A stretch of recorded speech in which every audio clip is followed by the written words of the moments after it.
The darkness of space stretched forever in all directions. Among the distant stars, a single ship moved through the void like a ghost returning from the dead. The UES Indomitable had scars across its metal hull that told stories of impossible battles. Each mark showed where weapons had tried to destroy it and failed. Captain Kang Jiho stood on the bridge of his ship, watching the screens that showed empty space ahead. His dark eyes were calm, but inside his chest, his heart beat faster. After 15 long years, humanity was coming home. The question was whether the galaxy would let them stay. "Sir, we are getting close to Federation space," said Lieutenant Commander Lee Daeho from his station. The young officer's fingers moved quickly over his controls, checking the ship's weapons and shields. Everything was ready for a fight. Kang nodded slowly. He remembered when the Galactic Federation had thrown humanity out like unwanted trash. They called humans too violent, too willing to fight when peace was better. The aliens said humans were barbarians who did not belong among civilized species. "Any ships nearby?" Kang asked. "Nothing yet, Captain," Lee replied, "but I am picking up something strange. There are energy readings from the Kepler system, very big ones." Admiral Park Nari walked onto the bridge. She was a small woman, but everyone on the ship knew she was dangerous. She had spent the last 15 years planning for this moment. Her uniform was simple and clean, with no fancy decorations. She did not need them to show her power. "What do you see, Captain?" she asked. Kang pointed at the main screen. "The sensors show massive energy weapons being charged in the Kepler system. Someone is about to start a war." Park moved closer too. "Look at the data." Her face did not change, but Kang knew she was thinking fast.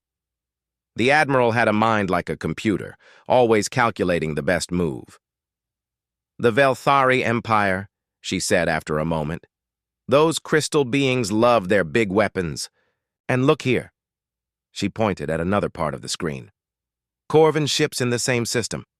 They must be fighting again." Kang frowned. The three great powers of the galaxy were always fighting each other. The Crystal Velthari with their energy, weapons, the Nexus Collective made of pure energy, and the warrior Corvin who loved battle more than anything else. While they fought, smaller species suffered. "Should we move away, Admiral?" Kang asked. "Our orders were to avoid Federation conflicts." Park was quiet for a long moment. Then she smiled, and Kang knew that smile meant trouble for someone. "Commander." "Choi Hyerin," Park called to the chief engineer. "How are our shields?" Choi looked up from her station. Her hands were always dirty from working on the ship's engines, but her mind was sharp as a blade. "Better than ever, Admiral. The adaptive technology is working perfectly. Our shields learn from every attack and get stronger." "And our weapons?" "Ready to surprise anyone who wants to fight us?" Choi said with a grin. Park turned back to Kang. "Captain, change course for the Kepler system. Maximum speed." "Admiral, that could start a war," Lee said carefully. "No, Lieutenant Commander," Park replied. "That could end one." The Indomitable turned toward the distant battle. Its engines pushed, the ship faster than any alien vessel could move. Human technology had grown during the years of exile. Every system on the ship was better than when they had left Federation space. Dr. Kim Sunwoo looked up from his science station. "Admiral, I am reading the energy signatures more clearly now. The Velthari are charging a planet-killer weapon. There is a Corvin colony world in its path." "How many people on that world?" Park asked. "About 2 million, Kim replied. "Mostly civilians." Park's face became hard as stone. This was why humanity had been exiled. They could not watch innocent people die when they had the power to stop it. The aliens called it barbaric. Humans called it right. "Captain Kang, take us into the system. Put us between that weapon and the colony."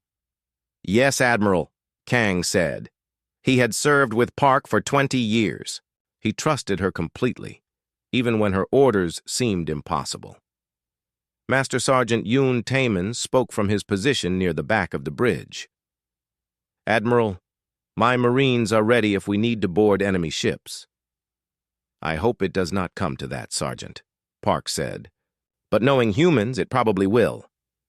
The ship jumped to faster-than-light speed. The stars became lines of light as they raced toward the battle. Everyone on the bridge was quiet, thinking about what they were about to do. Lieutenant Bae Minsu, at the communications station, suddenly looked up. "Admiral, I am getting signals from the battle. The Velthari Dreadnought Crystal Throne is demanding the Corvin colony surrender. They have 1 hour to evacuate the planet." "How long to evacuate?" 2 million people, Park asked. "At least 6 hours with their best ships," Kim answered. "So the crystal aliens are lying," Park said. "They want to kill those people." Dr. Shin Ariam, the chief medical officer, shook her head. "The Federation will do nothing. They never do." "But we will," Park said firmly. The Indomitable dropped out of faster-than-light travel right in the middle of the battle zone. The Velthari Dreadnought was huge, like a floating crystal mountain covered in weapons. It was beautiful and terrible at the same time. On the other side of the system, Corvin warships tried to reach their colony, but Velthari fighters kept them back. The crystal aliens had planned this attack well. "Sir, the Velthari ship is trying to contact us," Bae said. "Put them on screen," Kang ordered. The face that appeared was not really a face at all. Shard Lord Xyloneth looked like living crystal in the shape of a person. When he spoke, his voice sounded like breaking glass. "Unknown vessel, you will leave. This system immediately. This is Velthari space now." Kang looked at Admiral Park. She nodded once. "This is Captain Kang Jiho of the United Earth ship Indomitable," he said calmly. "You will stop charging your weapon and leave this system." The crystal being made a sound like ice cracking. "Earth ship? The barbarian humans were exiled from this galaxy. You have no authority here." "We have the authority of conscience," Parky said, stepping forward. "Something your people seem to have forgotten." Xyloneth's crystal form seemed to grow brighter with anger. "You dare lecture the Velthari Empire? We ruled the stars when your species still lived in caves. And yet here we are," Kang said simply. The alien lord was quiet for a moment. Then he laughed, a sound like wind through broken glass. "One small human ship against the greatest dreadnought in the galaxy. You have become even more foolish during your exile." "Maybe," Park said, "but we have also become something else." The communication ended. On the main screen, they could see the crystal throne turning its massive weapons toward them. Each weapon was bigger than most ships. "All hands. Prepare for battle," Kang announced over the ship's speakers. "Remember, we are not just fighting for ourselves. We fight for everyone who cannot fight back." The crew of the Indomitable had trained for this moment for 15 years. They were ready to show the galaxy what humanity had become during their exile. The war was about to begin again. The Crystal Throne was a monster made of living crystal and pure energy. Its weapons could crack planets in half, and now all of them pointed at the small human ship that dared to stand in its way. Shard Lord Xyloneth could not believe what he was seeing. "A single human vessel challenges the might of the Velthari Empire," he said to his officers. His crystal form flickered with angry light. "They have forgotten their place in the galaxy." On the bridge of the Indomitable, Captain Kang watched the massive alien ship prepare to fire. Each of its main weapons was bigger than his entire ship. By all the laws of physics and war, they should run away. But humans had never been good at following laws they did not like. "Shields at maximum power," called Commander Choi Hyerin from her engineering station. Her hands moved over the controls like a musician playing a song. The ship's adaptive shield technology was her masterpiece, built during the long years of exile. "All weapons ready," reported Lieutenant Commander Lee Daeho, targeting their main weapon arrays. Admiral Park stood behind the captain's chair, calm as stone. She had planned for this moment for 15 years. Every system on the ship was designed for exactly this kind of impossible fight. "Sir, they are charging their main guns," Lee said. "Energy readings are off the scale." Dr. Kim Sunwoo looked up from his science station. "Admiral, those weapons could destroy a small moon. Our shields should not be able to stop them." "Should not," Park said, with a small smile. "But will they?" The crystal throne fired. Beams of pure energy raced across space, bright enough to blind anyone who looked directly at them. The power in those beams could have destroyed 100 normal ships. They hit the Indomitable shields and something impossible happened. The shields held.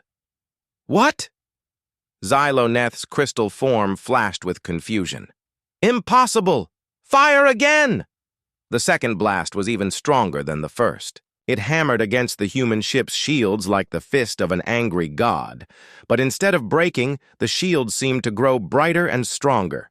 "Admiral," Choi called out with excitement in her voice, "the adaptive technology is working perfectly. Our shields are learning from each attack. Every blast makes them stronger." On the crystal throne, alien officers were screaming reports in their crystal language. Their weapons were not just failing to destroy the human ship. They were making it harder to kill. "How is this possible?" Xyloneth demanded. His science officer, a being of blue crystal called Velthok, studied the readings with growing fear. "Lord, their shields are not just absorbing our energy. They are studying it, learning how to defend against it. Each shot teaches them how to stop the next one." "Then we will use different weapons," Xyloneth snarled. "Fire the quantum disruptors. New." Weapons opened up on the massive alien ship. These did not fire energy, but twisted space itself to tear targets apart. They were weapons that could unmake matter at the atomic level. The disruptor beams hit the Indomitable, and for a moment it seemed like the human ship would finally break. Its hull flickered, and parts of it seemed to fade away.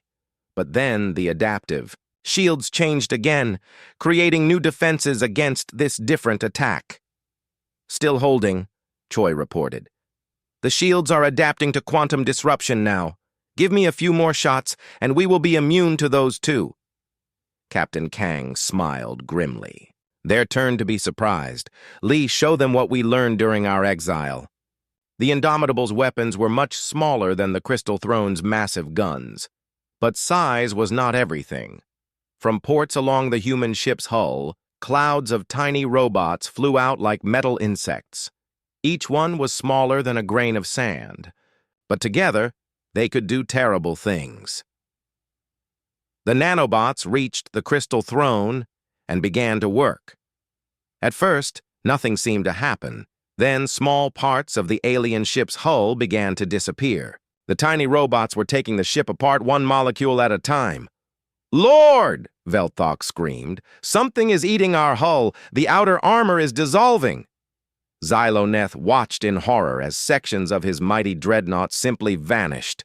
The nanobots worked faster than any weapon he had ever seen, and nothing could stop them once they started. "All weapons, fire on that human ship," he ordered. "Destroy it before it destroys us." Every gun on the crystal throne fired at once. The space around the Indomitable filled with energy beams, missiles, and exotic weapons that bent the laws of physics. It was enough firepower to destroy a small fleet, but the human ship did not die. Its shields had learned from every previous attack. They absorbed energy weapons, deflected physical missiles, and adapted to exotic attacks faster than the aliens. "Could fire them." "Impossible," whispered another Velthari officer. "They should be dead 100 times over." Master Sergeant Yoon Taemin spoke from his position on the bridge. "Admiral, should I prepare boarding parties?" "Not yet, Sergeant," Park replied. "Let them learn what 15 years of human anger can do." The nanobots were working faster now. Entire sections of the crystal throne's hull were gone, exposing the delicate crystal structures inside. The alien crew tried to seal the breaches, but the tiny robots just ate through whatever they used to fix the holes.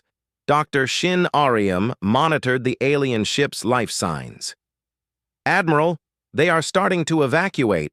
I am reading escape pods launching," from all sections. Lieutenant Bei Minsu looked up from his communication station.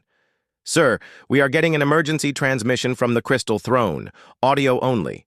"Put it through," Kang ordered. Xyloneth's voice came through the speakers, but now it sounded cracked and broken. "Human ship, we surrender. Call off your weapons, please."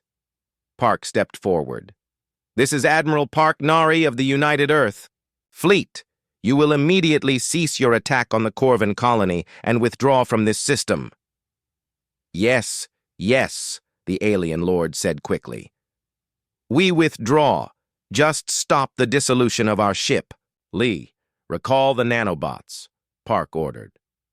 The tiny robots stopped their work and flew back to the Indomitable.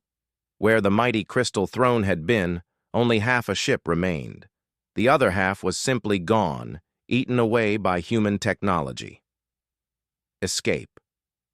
Pods continued to launch from the dying dreadnought. Soon the space around them was full of small crystal ships fleeing for their lives. "Sir," Bei called out, "the Shard Lord is broadcasting on all Federation frequencies." "What is he saying?" Kang asked.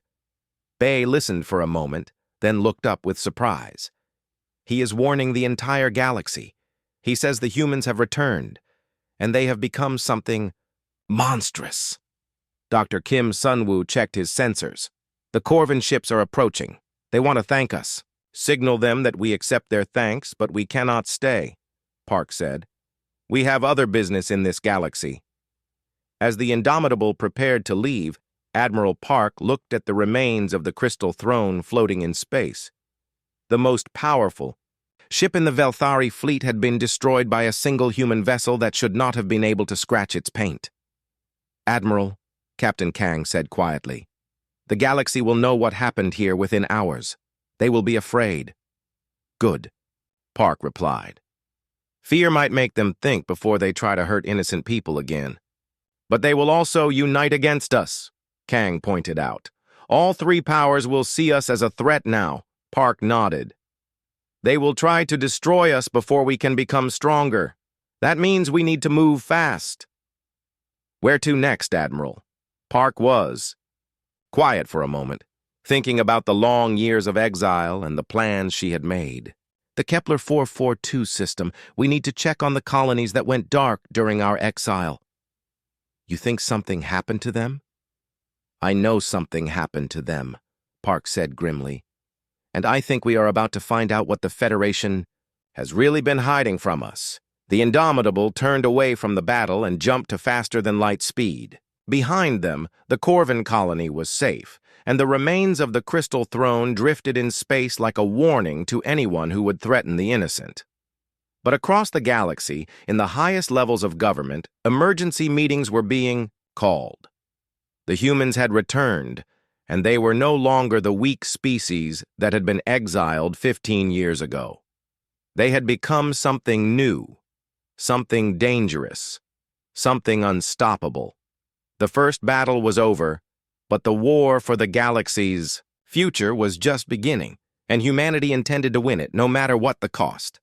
News of the Crystal Throne's destruction spread across the galaxy faster than light itself. In the great councils of the three powers, emergency meetings were called. The humans had returned, and they had weapons that no one understood. Chancellor Vex Tar of the Nexus Collective was a being of pure energy, but even he felt something like fear when the reports reached him. His energy form flickered with worry as he spoke to the emergency council. "The humans destroyed a Velthari dreadnought with a single ship," he said to the gathered representatives. "Their technology has advanced beyond anything we expected." War Marshal Thok Ron of the Corvin Dominion slammed his armored fist on the council table. The massive warrior was built for battle, but he had enough sense to recognize a dangerous enemy. "My people owe the humans a debt," he growled. "They saved our colony when the Crystal Heads would have murdered 2 million civilians. But dead or not, we cannot allow them to upset the balance of power." The third member of the council was Shard Lord Axilem, speaking for the Velthari Empire in place of the humiliated Xyloneth. The crystal being's form was dim with shame and anger. "The humans must be destroyed before they grow stronger," Axilem said. "Their weapons can learn and adapt. Every battle makes them harder to kill," but none of them knew the real truth. As they argued about the human threat, the UES Indomitable was discovering something far worse than any war between civilized species. The ship dropped out of faster-than-light travel at the edge of the Kepler 442 system. Captain Kang stood on the bridge, looking at the sensor readings with growing confusion. "Where is the colony?" he asked. Dr. Kim Sunwoo checked his instruments twice before answering. "The new Sol colony ship is still here, Captain, but it is not responding to any signals." Admiral Park moved to look at the main screen. The colony ship was visible in the distance, a massive vessel that had carried 100,000 humans to this distant system during the early days of Earth's expansion into space. "Any life signs?" she asked. "None," Kim replied. "The ship appears to be completely dead." Commander Choi Hyeran frowned at her engineering displays. "That is strange. The ship's power systems are still working. Life support is running. But there are no people aboard." "Take us closer," Park ordered. "Full sensors." As the Indomitable approached the silent colony ship, the mystery only deepened. The new Sol was intact, with no signs of battle damage or system failure. It looked like everyone had simply vanished into space. "Admiral," Lieutenant Bei Minsu called from his station. "I am picking up the ship's automatic distress beacon. It has been broadcasting for 12 years. 12 years? Captain Kang said. "That means they disappeared just 3 years after our exile began." Park's face was grim. "Bring us alongside. We are going aboard." "Admiral, regulations say we should send a probe first," Dr. Shin Ariam said carefully. "Regulations did not write themselves after finding empty colony ships," Park replied. "Master Sergeant Yoon, prepare a boarding team." Yoon Taemin nodded and gathered his Marines. These were not the same soldiers who had left Earth 15 years ago. Every one of them had been enhanced with biomechanical implants that made them faster, stronger, and harder to kill. They were the new breed of human warrior. "I am coming with you," Dr. Shin said. "If something happened to those people, I need to see it myself." The boarding team crossed to the new Sol through connecting tunnels between the ships. The colony vessel was dark except for emergency lighting. Their footsteps echoed in empty corridors that should have been full of families and children. "This is wrong," one of the Marines whispered. "Where is everyone?" Dr. Shin was scanning with her medical equipment as they moved through the ship. "I am reading traces of human DNA everywhere, but it is old, very old." They reached the ship's main living area, a huge space that had been designed to hold thousands of people. Now it was empty except for personal belongings scattered on the floor. Clothes, toys, books, the small things people left behind when they had to leave quickly. "Sergeant," Dr. Shin called. "Look at this." She was kneeling next to what looked like a pile of dust near one of the walls. But when she scanned it with her medical equipment, the readings made her face go pale. "What is it, Doctor?" Yoon asked. "Human remains," she said quietly, "but not normal remains. Something drained all the neural tissue from the brain and left the rest to decay." Yoon felt a chill run down his spine. Something was feeding on their minds? That is what it looks like. And Sergeant, this happened to all of them, the entire colony.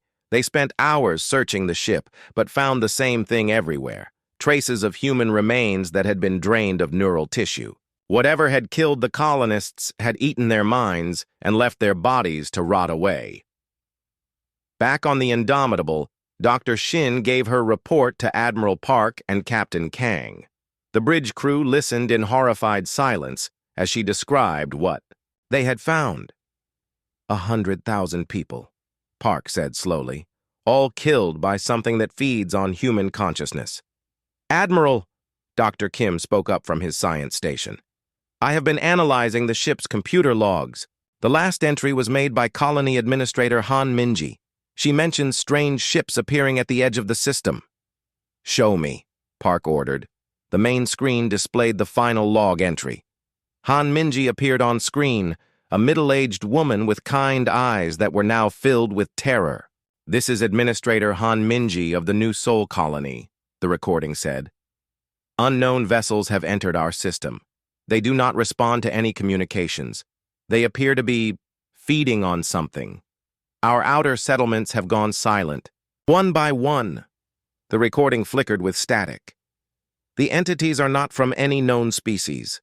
They exist partially outside normal space. Our weapons cannot touch them. They are coming for the main colony now. If anyone finds this message, warn Earth, warn everyone. There are things in the dark spaces that hunt civilized species. The recording ended with screams and the sound of something that did not belong in normal reality. Lieutenant Commander Lee was the first to speak.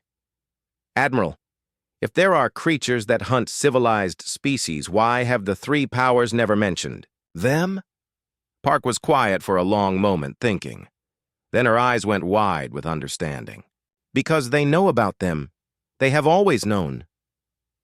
What do you mean? Captain Kang asked. Think about it, Park said. For 1,000 years, the three powers have controlled the galaxy. They expand carefully, slowly, always avoiding certain regions of space. Why?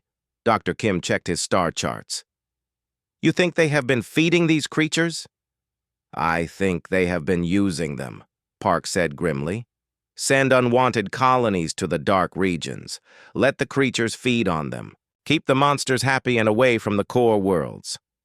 That would make our exile, Kang began. An attempt to feed us to these things, Park finished. But we survived. We grew stronger. And now, we know their secret. Commander Choi looked up from her station. Admiral, I am detecting movement at the edge of the system. Multiple contacts moving in and out of normal space. They are coming back, Dr. Shin said. The creatures that killed the colony. They must have sensed our presence. Park smiled, but it was not a kind smile. Good. I want to meet the things that the Federation thinks are so dangerous they have to sacrifice innocent people to keep them happy. Admiral, Yoon said carefully, these entities killed 100,000 people. Maybe we should call for backup. Sergeant, we are the backup, Park replied. For 15 years, we have been preparing for a war we did not know was coming. Now, we know who our real enemy is. The alien contacts were getting closer, phasing in and out of normal space like ghosts made of hunger and darkness. They had come to feed again, expecting to find another helpless colony. Instead, they found the most dangerous predators in the galaxy, humans with nothing left to lose and 15 years of anger to work out. All hands, prepare for battle, Captain, Kang announced. Today we find out what happens when the monsters meet something that refuses to be afraid of them. The real war was about to begin. The thing that emerged from the darkness between dimensions was not a ship in any sense that humans understood. It was alive, a creature of biomechanical horror that existed in multiple layers of reality at once. Parts of it flickered in and out of normal space, making it impossible to target with conventional weapons. Captain Kang stared at the monster on his main screen. It was the size of a small moon, covered in what looked like mouths full of crystal teeth. Strange lights moved under its surface, like corrupted veins carrying poison instead of blood. What are we looking at? He asked quietly. Dr. Kim Sunwoo was frantically working at his science station, trying to understand the readings his instruments were giving him. Captain, this entity exists in at least 4 different dimensions at the same time. That is why normal weapons cannot hurt it. Most of the creature is not even in our reality. The Void Harvester, for that was what it truly was, began to move. Toward them, it did not fly through space like a normal ship. Instead, it seemed to fold space around itself, bringing its destination closer rather than moving toward it. "Sir," Lieutenant Commander Lee called out, "the entity is scanning us. I think it is trying to understand what we are." Admiral Park stood behind the captain's chair, watching the monster approach.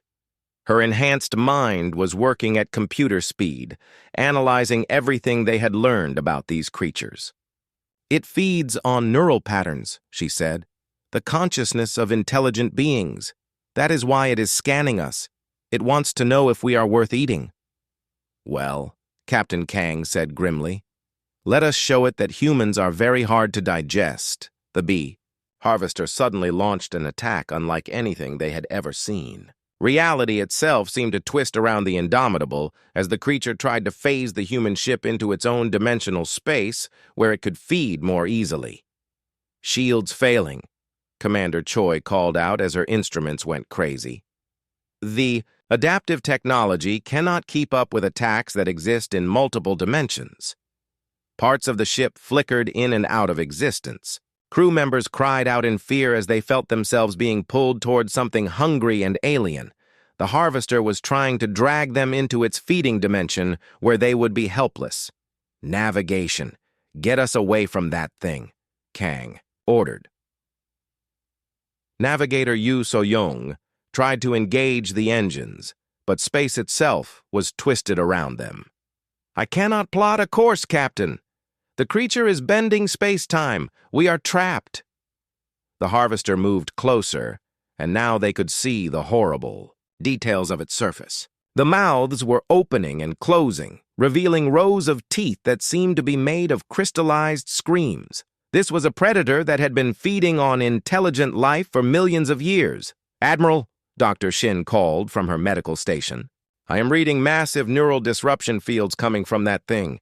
It is trying to paralyze our minds so we cannot fight back." Some of the crew members were starting to collapse as the alien influence affected their brains. But the biomechanical implants that every human now carried began to activate, protecting their consciousness from the creature's mental attacks. "The implants are working," Dr. Shin reported with relief. "We can resist its mind control, but not for long." Admiral Park had been quiet, studying the monster and thinking furiously. Suddenly, her eyes lit up with understanding. "Choi, I need you to reverse the polarity on our dimensional stabilizers," she said. "Admiral, that could tear the ship apart," Choi warned. "Or it could force that thing into normal space where we can actually hurt it," Park replied. "Do it!" Choi's hands flew over her controls, reconfiguring systems that had never been designed to work in reverse. The ship groaned and shook as fundamental forces were turned inside out. The effect on the harvester was immediate. The creature let out a scream that existed in 17 different dimensions at once, a sound that would have driven normal humans insane. But these were not normal humans anymore. Parts of the monster that had been phased out of reality suddenly snapped back into normal space. For the first time in millions of years, the harvester was fully present in a single dimension. "Now," Park shouted, "all weapons, fire everything we have." The Indomitable unleashed its full arsenal. Energy weapons, kinetic projectiles, and clouds of nanobots all hit the creature at once.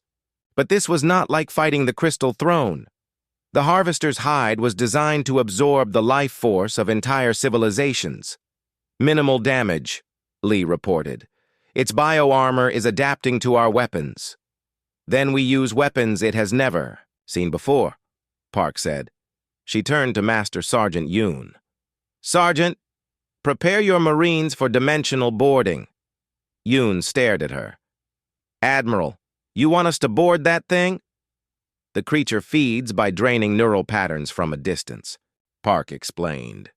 "But its core consciousness must be protected somewhere inside its body. We are going to find it and kill it from the inside." Dr. Kim looked up from his station with excitement. "Admiral, the biomechanical implants in our people, they might be able to interface directly with the creature's nervous system. We could turn its own body against it." "Exactly," Park said. "Sergeant, get your best people. We are going hunting." The boarding operation was unlike anything that had ever been attempted. Using modified teleporter technology, the Marines were transported directly into the creature's body. They found themselves inside a living nightmare of pulsing organs and corridors made of bone and crystal. "This place is alive," one of the Marines whispered into his radio. "The walls are breathing." Yoon led his team deeper into the monster, following readings from their enhanced senses. The biomechanical implants in their bodies were reacting to the alien environment, learning how to interface with the creature's biology. "Sergeant," Dr. Shin's voice came through their radios, "I am reading massive neural activity about 2 kilometers toward the creature's center. That must be its brain." The Marines fought their way through the harvester's immune system, living antibodies the size of buildings that tried to destroy the human intruders. But human technology and determination proved stronger than alien evolution. They reached the creature's core consciousness, a vast chamber filled with floating neural clusters that pulsed with stolen memories from 1,000,000 dead civilizations. This was where the harvester stored the minds it had consumed over the eons. "My God," Yoon whispered. "It has been collecting the thoughts of entire species. All those civilizations it destroyed. They are still here, trapped in its mind." "Not anymore," said Corporal Park Ji-young, one of his Marines. She activated her biomechanical implants and connected directly to the creature's nervous system. The effect was immediate. The Marine's enhanced consciousness invaded the harvester's mind like a virus, spreading through its neural networks and disrupting its control over its own body. "I can feel it," she said through gritted teeth. "All the minds it has stolen. They want to be free." One by one, the other Marines connected to the creature's nervous system. Their human consciousness, enhanced by 15 years of technological advancement, proved stronger than the ancient predator's will. The harvester began to convulse as its own nervous system turned against it. The stolen minds of dead civilizations joined with the human invaders, finally able to fight back against their captor. Outside, on the bridge of the Indomitable, Admiral Park watched as the massive creature tore itself apart from the inside. The mouths that had devoured so many innocent beings now screamed in agony as the monster experienced what it felt like to be prey. "Admiral," Dr. Kim called out, "the creature is dying, but its death is sending out some kind of signal. A psychic scream that will be heard across the galaxy." "By other harvesters?" Captain Kang asked. "And by every intelligent species in the galaxy," Kim replied. "They will all know that one of the ancient predators has been killed." The harvester gave one final scream and died, its massive body breaking apart into chunks of biomechanical debris. The Marines teleported back to their ship just before the creature's core exploded. "Mission accomplished, Admiral," Sergeant Yoon reported. "The monster is dead." But Admiral Park was not celebrating. She was thinking about the signal the creature had sent out in its death throes.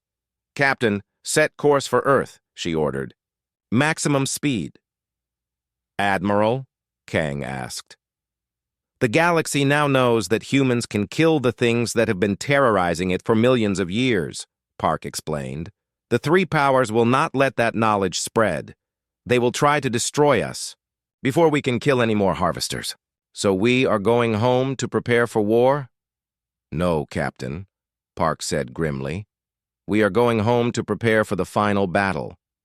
Because when the galaxy realizes that humanity is the only species that can fight these monsters, they are going to come for us with everything they have." The Indomitable jumped to faster-than-light speed, racing toward a confrontation that would determine the future of all intelligent life in the galaxy. The news of the harvester's death spread across the galaxy like wildfire. Admiral Park had been right.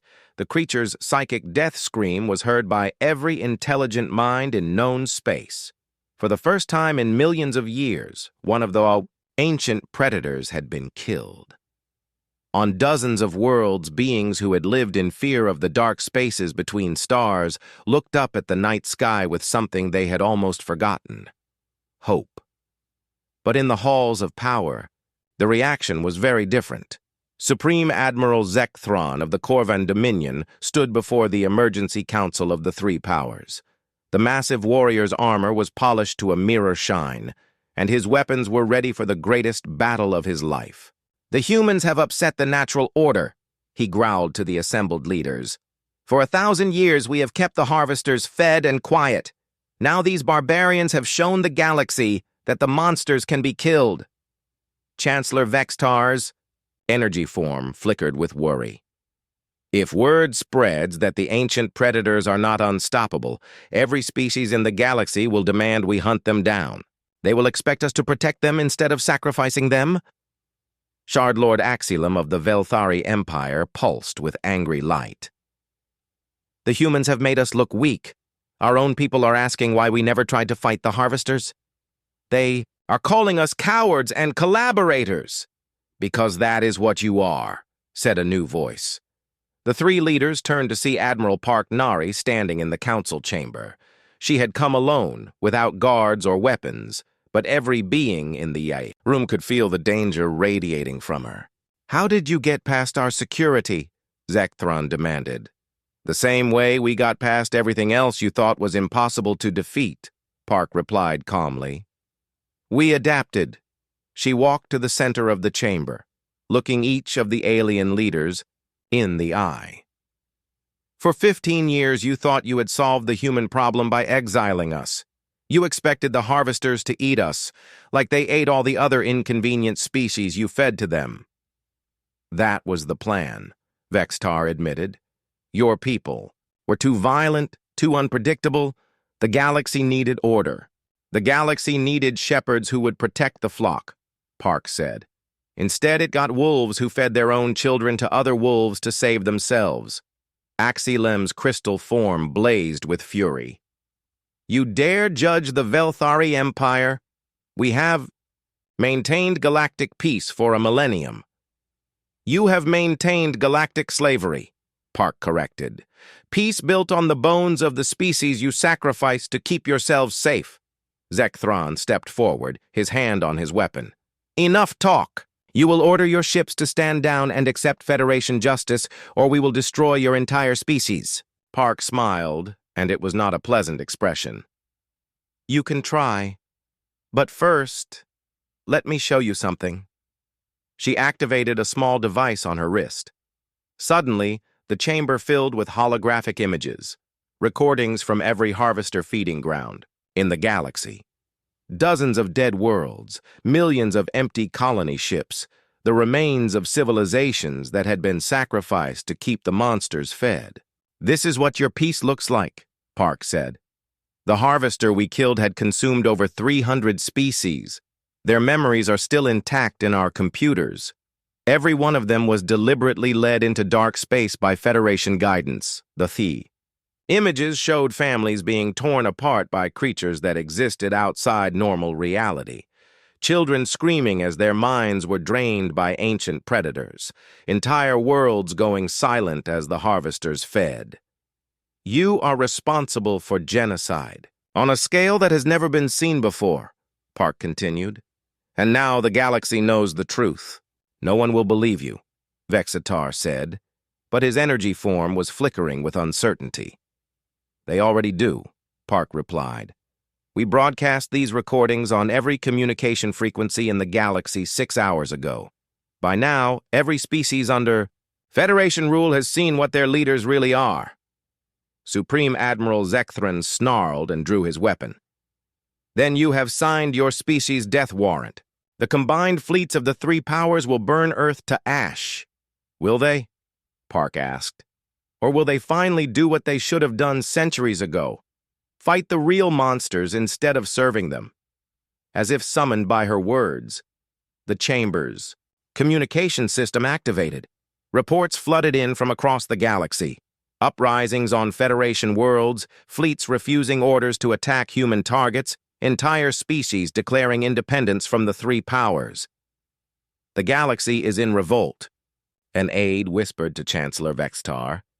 "They are demanding we hunt down the harvesters instead of protecting them." But the three leaders were beyond reason now. Their power was built on the foundation of fear and sacrifice. If the harvesters could be killed, if species could protect themselves, then the Federation no longer served any purpose. "Assemble the greatest fleet in galactic history," Zekthran ordered. "Every ship from all three powers. We will destroy the humans and then restore order." "You will try," Park said calmly, "but you will fail. Because you still do not understand what we have become."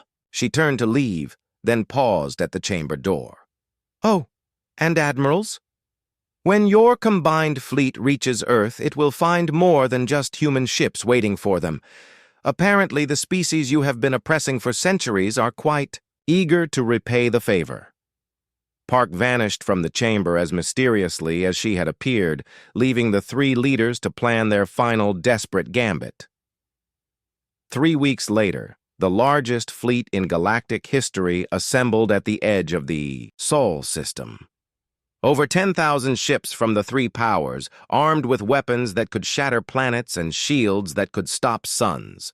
It was enough firepower to destroy 100 civilizations. Facing them was the human home fleet, only 300 ships defending their homeworld. Supreme Admiral Zekthran stood on the bridge of his flagship, looking at the pathetic human force arrayed against him.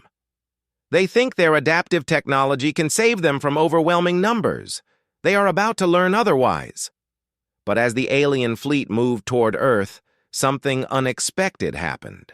Ships began emerging from hyperspace. All around them, vessels from dozens of species that had declared independence from the Federation.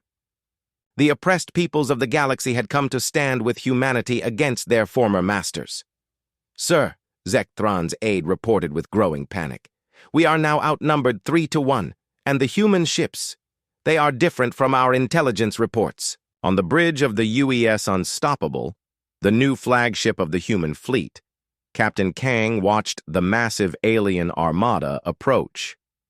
His ship was unlike anything that had existed before, a perfect fusion of human consciousness and machine intelligence.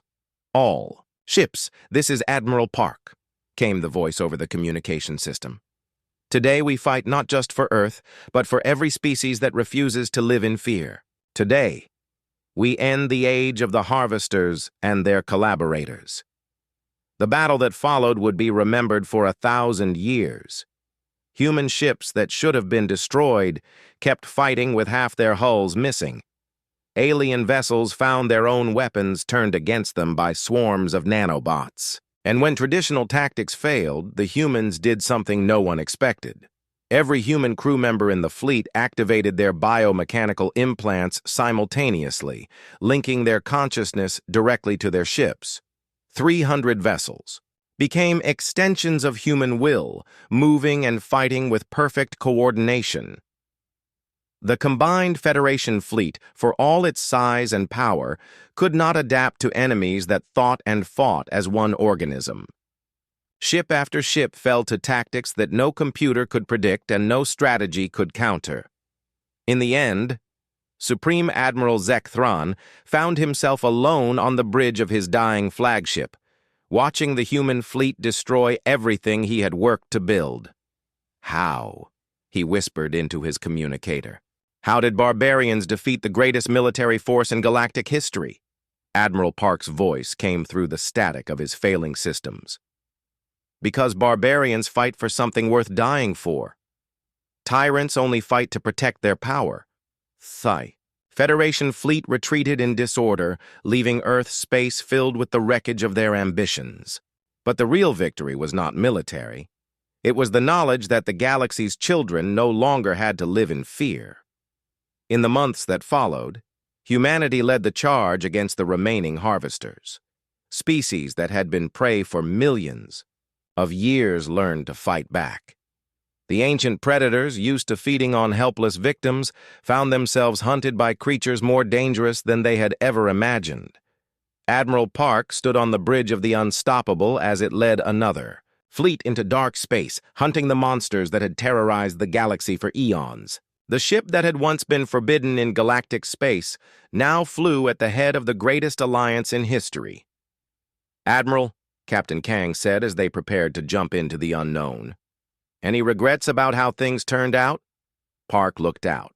At the stars ahead, where ancient horrors waited to be destroyed by beings they had thought were nothing more than food. Only one, she said, that it took us 15 years to come home and clean house. The unstoppable jumped to hyperspace, followed by ships from 100 different species. The age of the harvesters was ending, and the age of the free galaxy was about to begin.